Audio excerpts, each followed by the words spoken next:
हवाई यात्रा में पायलट और क्रू मेंबर्स की कई तरह की गलतियों के किस्से आपने सुने होंगे, लेकिन इस बार जो हुआ वो बेहद चौंकाने वाला था। दरअसल एक फ्लाइट में यात्रा के दौरान दोनों पायलट सो गए और एरोप्लेन लैंडिंग एयरपोर्ट से काफी आगे निकल गया। आगे क्या हुआ जानने के लिए देखिए हमारी ये स्पेशल रिपोर्ट।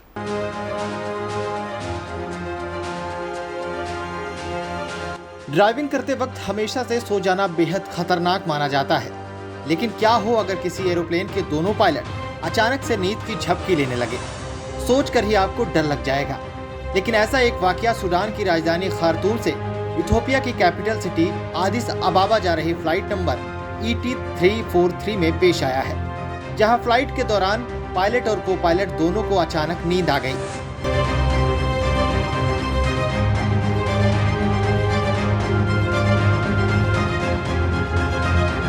बताया जाता है कि 183 यात्रियों को लेकर फ्लाइट तय वक्त पर जा रही थी और उसे आदिस अबाबा में लैंड करना था, लेकिन इसी दौरान एक नहीं बल्कि दोनों ही पायलट सो गए और प्लेन ऑटो पायलट मोड पर एयरपोर्ट से आगे निकल गया। बाद में इसे वापस लाकर लैंड कराया गया है। दरअसल इस बात का खुलासा तब हुआ जब ATC के सिग्नल का दोनों पायलट्स ने कोई जवाब नहीं दिया। एविएशन हेराल्ड की एक रिपोर्ट के मुताबिक एयरपोर्ट के करीब पहुंचते ही एयर ट्रैफिक कंट्रोल यानी ATC ने सिग्नल भेजा कि एयरपोर्ट पास में है, फिर आप लोग फ्लाइट को नीचे क्यों नहीं ला रहे हैं। लेकिन इस बात का पायलट्स ने कोई जवाब नहीं दिया।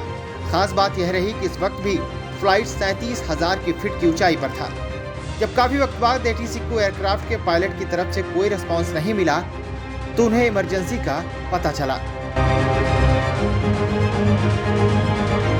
ATC ने कई बार अलर्ट भेजा और हर बार इसका जवाब नहीं मिला। स्टाफ तब ज्यादा परेशान हो गया जब उन्होंने देखा कि फ्लाइट रनवे के ऊपर से निकलकर सीधा जा रहा है, जिसके बाद ATC ने ऑटो पायलट मोड को डिस्कनेक्ट करते हुए अलार्म बजाया और पायलट्स की नींद खुली।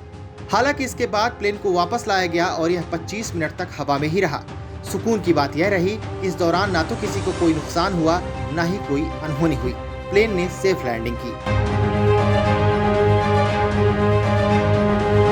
हालांकि एविएशन डाटा सर्विलांस सिस्टम ने इस घटना को बेहद गंभीर माना है। इसी एजेंसी ने फ्लाइट का रूट भी जारी किया था।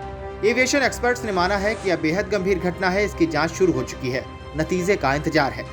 वैसे यह पहली घटना नहीं है जिसमें पायलटों ने इस तरह की गंभीर लापरवाही की हो। इसी साल मई में न्यूयॉर्क से रोम जा रही फ्लाइट 38,000 की फीट की ऊंचाई पर थी और पायलट्स ने प्लेन को ऑटो पायलट मोड पर छोड़कर सोने का फैसला लिया। बाद में दोनों को बर्खास्त कर दिया गया था। Bureau report, KBC news.